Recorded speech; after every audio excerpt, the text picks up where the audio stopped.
world is split into two categories, the players and the pieces. You can feel it in your bones. One group moves with permission, the other waits for permission.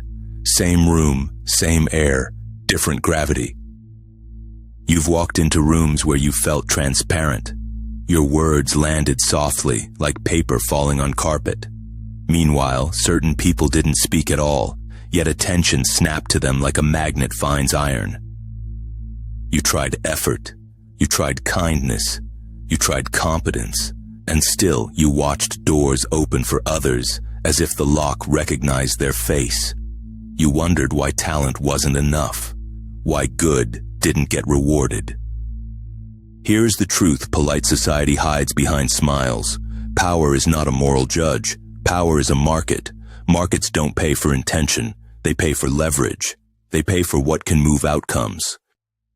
Leverage is invisible, but you can see its shadow. It's the handshake that ends the conversation, the pause that makes others lean in, the quiet certainty that turns a maybe into a yes without raising a voice. Most people network like children trading friendship bracelets. They offer warmth, loyalty, praise. But powerful people don't collect friends the way they collect assets. They collect advantage. They collect protection. They collect certainty. If you want access to real circles, where decisions are signed like contracts with fate, you must kill one addiction first, the craving to be validated. Validation makes you kneel, and kneeling changes how you're treated. Stop asking for permission to exist. Stop explaining your worth like a defendant in a bright courtroom. The more you plead, the more you confirm there is a judge above you. And once a judge exists, you become a piece. Niccolo Machiavelli wrote The Prince like a cold mirror, not to teach evil, but to reveal the rules everyone pretends don't exist. He looked past the mask and found the engine. Self-interest, fear, vanity. Ignore that engine and you stay a pawn, moved, sacrificed, forgotten. Master it and you become the hand that moves pieces, not with cruelty, with clarity, with strategy, with the ability to see the game without flinching. In this video, we don't deal in tips. Tips are for people who still believe the world is fair. We deal in laws. Laws are for people who understand how status, influence, and perception actually work. 13 laws of connection, 13 keys. By the end, you won't look at powerful people like gods. You'll look at them like puzzles, and you'll hold the one key they can't manufacture, psychological leverage. But be warned. Once you see the strings, you can't go back to dancing like a puppet. Awareness changes your posture. It changes your voice. It changes what you tolerate. And the world will test that change immediately. Most people fail because they approach power with an open palm, begging for kindness. Power doesn't respond to need. Power responds to usefulness. Need is a scent. It's subtle, but the elite smell it like smoke. Being yourself is a luxury, like silk. Only people with status can wear silk without consequences. When you're climbing, you don't wear silk. You wear camouflage. You adapt to survive long enough to choose your moment. So how do you play the game without losing your soul? You don't become a monster. You become awake. You understand the theater. You learn the stage lights. You stop confusing honesty with exposure. The answer sits inside a concept most people fear: the void. The void is the space you don't fill, the desire you don't reveal, the reaction you don't give, the silence that makes others expose themselves. But to understand the void, you need the laws. So breathe. Let your ego sit down. Let your fear unclench. You're not here to be liked. You're here to become untouchable, unmoved by accusation, unreadable to control. Law 1. Never outshine the master. The first trap is ego, walking into a throne room like a spotlight. You meet influence and suddenly your mouth becomes a performance. You try to sparkle. You try to impress. You think brightness earns respect. In high rooms, brightness triggers alarms. Powerful people are often fragile glass wrapped in gold. Their identity is built on being the one. If you shine too hard, you look like a threat. So you redirect the light. You let them feel brilliant. You frame your idea as their discovery. You ask questions that let them teach what you already know. You feed vanity like you feed a guard dog, calmly, deliberately. This isn't weakness. This is camouflage. When they feel superior, their defenses drop. And when defenses drop, doors open. While they admire their reflection, you study patterns. You take influence. They keep the spotlight. Law 2. Conceal your intentions. A predictable person is a controllable person. If someone knows what you want, they know which button to press. Money? Buy you. Praise? Flatter you. Access? Dangle it like bait. Most people walk into power with desperation leaking from their eyes. Their face screams, "I need something." Neediness is the fastest way to become invisible. It turns you into a petitioner instead of a partner. So become unreadable. Be a sealed envelope. Walk in like you're there for atmosphere, not transaction. Talk art, taste, philosophy, human things. Let ambition stay locked behind stone.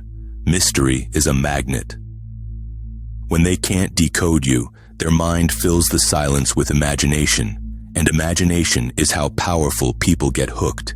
Be warm, be charming, but keep your endgame in a vault. The less they know, the more they lean in.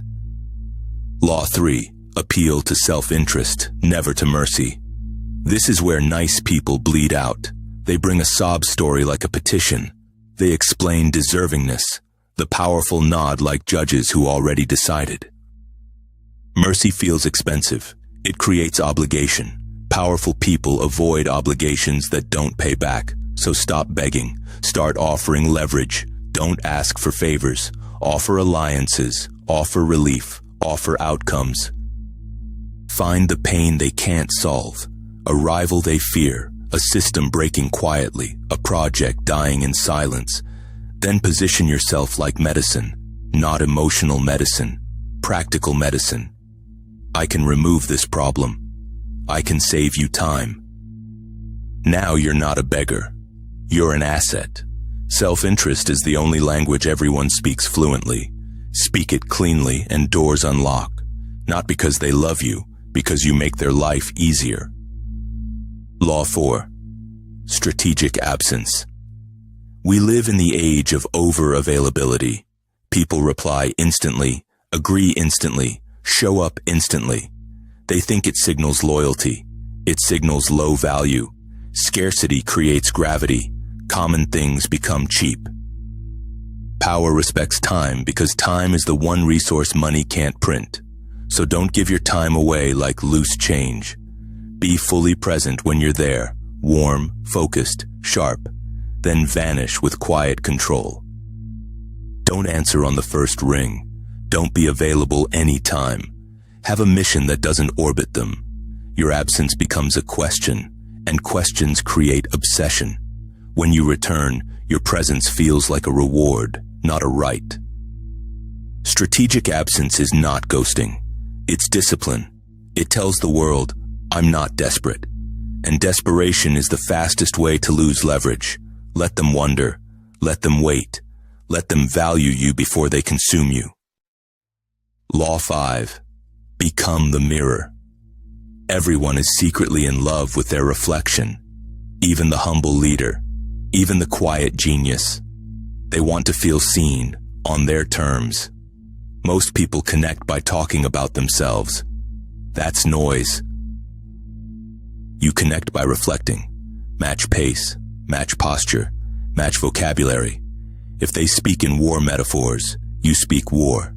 If they think in sports, you think sports, not as imitation, as synchronization. Their subconscious registers, this person is like me, and like me becomes safe. Safe becomes trusted. You confirm their identity, slightly enhanced, so they feel powerful in your presence without effort. When they look at you, they see the best version of themselves staring back. That is addictive. People don't crave information, they crave a feeling. Become the feeling. Understood, respected, reinforced. The mirror turns strangers into allies. Law 6. Become the gatekeeper of information. In the old world, land was power. In the modern world, information is power. But the real currency is timely information, unfiltered, useful, dangerous in the right hands. Powerful people are isolated inside echo chambers, surrounded by yes men and polished lies. They starve for reality, so become their eyes and ears. Bring signals from outside the castle, a shift, a risk, a hidden opportunity. But don't become gossip. Become an intelligence broker. Curate what protects them and what gives them edge. When you trade in secrets, you stop being an outsider. You become a conspirator. Shared confidential truth forges bonds fast. Never reveal all your sources. Deliver the fruit. Keep the tree hidden. If they can get the information without you, you become replaceable. And replaceable is death in any hierarchy. Law 7. The useful enemy. Nothing bonds faster than a shared enemy. Humans are tribal by design. Find what they hate: inefficiency, mediocrity, bureaucracy, a rival, the status quo. Then align carefully. Not as a bitter complainer, as a controlled ally. Validate their frustration like you're naming a dragon. You were right. This is rotting. You're not just agreeing. You're building a battlefield story. Us versus them. When two people believe they're in the same war, loyalty forms in the trenches. But keep it righteous, not toxic. Don't drown in negativity. Make it strategic. We can fix this. We can win. Shared enemies create shared identity. And shared identity is one of the strongest drugs in human behavior. People defend what feels like us. Make us real without making yourself a puppet. Remember, you're building leverage, not surrendering autonomy. Law 8. Play to their fantasy. Most people don't live in reality. They live in a self-myth. The brutal executive wants to be a protector. The chaotic artist wants to be a visionary. The insecure leader wants to be a savior. Your job is not to shatter the fantasy. Your job is to become the supporting character that keeps it alive. If they want to teach, be the eager student. If they want to rule, be the loyal knight. If they want to rebel, be the accomplice. Reality is painful. That's why they buy comfort. So if you become the one person who protects their self-image, they protect you. Because if you leave, the mirror cracks. Yes, it's theater. Power is always theater. Learn your lines, play your role, but never forget you're acting with purpose. You're not worshiping them, you're navigating their psychology. A good actor doesn't lose themselves in the script, they control the scene. Your job is not to shatter the fantasy. Your job is to become the supporting character that keeps it alive. If they want to teach, be the eager student. If they want to rule, be the loyal knight. If they want to rebel, be the accomplice. Reality is painful. That's why they buy comfort. So if you become the one person who protects their self-image, they protect you. Because if you leave, the mirror cracks. Yes, it's theater. Power is always theater. Learn your lines, play your role, but never forget you're acting with purpose. You're not worshiping them, you're navigating their psychology. A good actor doesn't lose themselves in the script, they control the scene. Law 9. Emotional alchemy. Powerful people live under pressure. Their inner world is a storm. Most people bring more thunder, problems, panic, urgency. If you want to be untouchable, become the calm. When they are frantic, slow down. When they are angry, stay steady. Absorb chaos and return clarity like a skilled physician. 3 words seduce power more than flattery. It's handled. Relief is addictive. You become a sanctuary, not because you smile, because you remove weight. In a world of noise, be silence. In a world of fire, be water. Lower their cortisol and your value rises. Calm is not softness, it's control. This is the void in motion. You don't react, you regulate. You don't match their panic, you redirect it. People don't remember your words as much as they remember how their nervous system felt near you. Law 10. Formlessness. Machiavelli admired the fox for a reason. Rigid people break, adaptable people survive. You cannot carry a stiff ego into rooms with power. Some days you lead, some days you follow, some days you vanish. Don't attach yourself to one identity like it's a prison. Formlessness is defense. If you have no shape, you can't be hit cleanly. If you have no shape, you fit any keyhole. You become frictionless. Match culture. Formal room, dress sharp. Casual room, blend. Their tempo, your tempo. Remove obstacles that make you feel other. The perfect spy looks ordinary. Blend in so you can stand out when it matters. Formlessness is not lying. It's strategic presentation. You can be truthful without being transparent. You can be authentic without being exposed. The goal isn't to lose yourself. The goal is to stop your ego from sabotaging your access. Law 11. Create dependence. This is the ruthless core. If they can replace you easily, you are unsafe. So become necessary. Find what they hate doing but can't avoid. Master it. Own it. Become the bridge. Hold keys to a system only you understand. Own a relationship they can't lose. Control a process that protects them. If you are the bridge, they can't burn you without burning themselves. Dependency creates leverage. Quiet, structural leverage. Don't train your replacement. Keep your skill rare. Make your value feel like an organ. People don't remove their own organs. They protect them. The goal isn't independence. The goal is intelligent entanglement. You want them to wake at 3 a.m. and think, if he disappears, I'm exposed. That thought is leverage. Not because you threaten, because reality does. You become the safety rail on their cliff edge. Law 12. Control the options. The loudest person isn't the most powerful. The most powerful wrote the menu. Don't give infinity. Infinity creates fatigue. Curate choices. We can do A and risk X, or do B and gain Y. Frame the choices so your preferred option feels inevitable. This is the illusion of control. They choose, but you built the path. Never ask open-ended questions like, what do you want to do? That is weak framing. Instead say, here are 3 paths. Path 2 is strongest. What's your command? You do the thinking, they do the authorizing. You are the architect, they are the signature. Architects hold hidden power. The menu is the frame is the crown. Whoever holds the frame defines reality in the moment. That is why power loves consultants, strategists, advisors, people who shape options before decisions happen. Law 13. Radical autonomy. The final paradox. To connect with powerful people, you must not need them. Need is odorless to you, but to them it reeks. Hunger turns you into a fan. Fans have no leverage. Build your own kingdom, even if it's small. Your own code, your own mission, and be willing to walk away. The person who can walk away holds the leverage. Desperation sells your spine for a seat at the table. When you sit across from someone with status, know it in your bones. I will be fine without you. That shifts your voice, your gaze, your body language.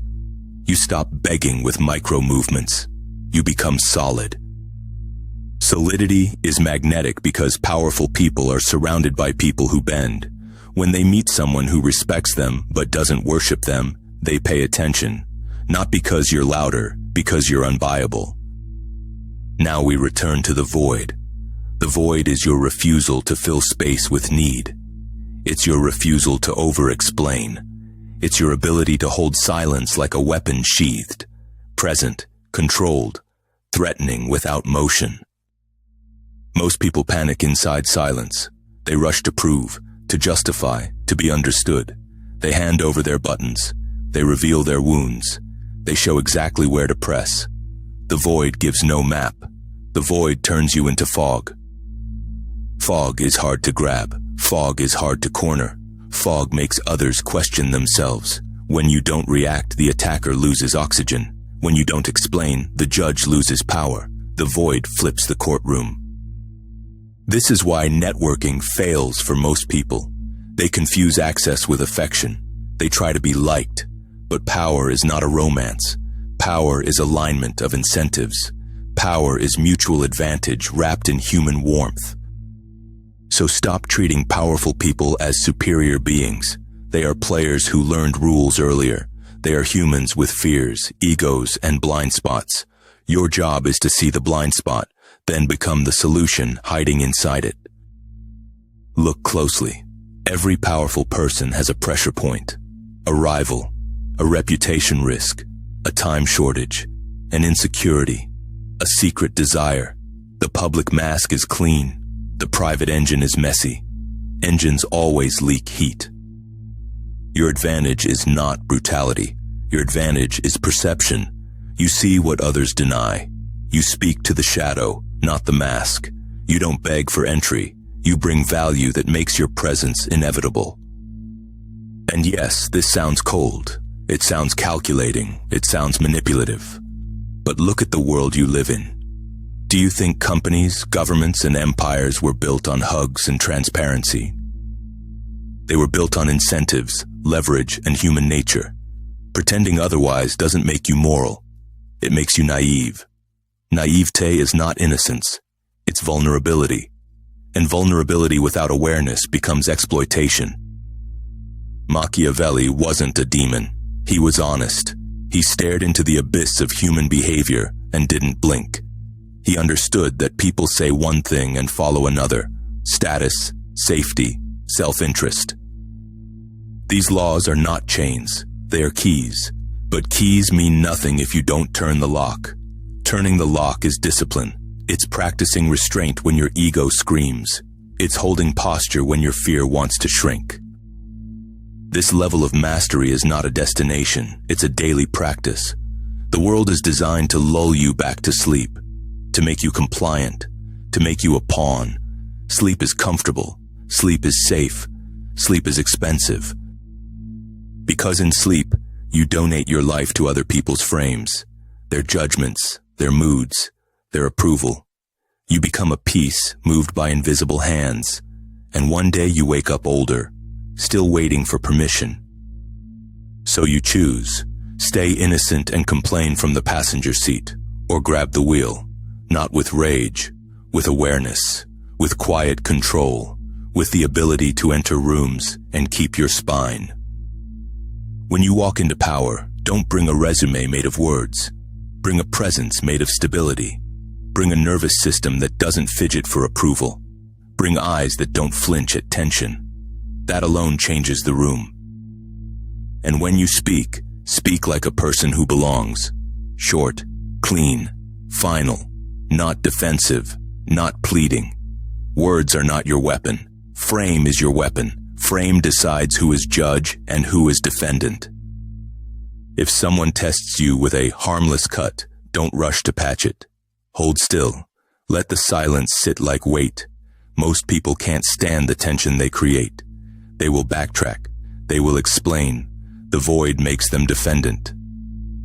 If someone offers you a favor with strings attached, don't grab it like a starving man.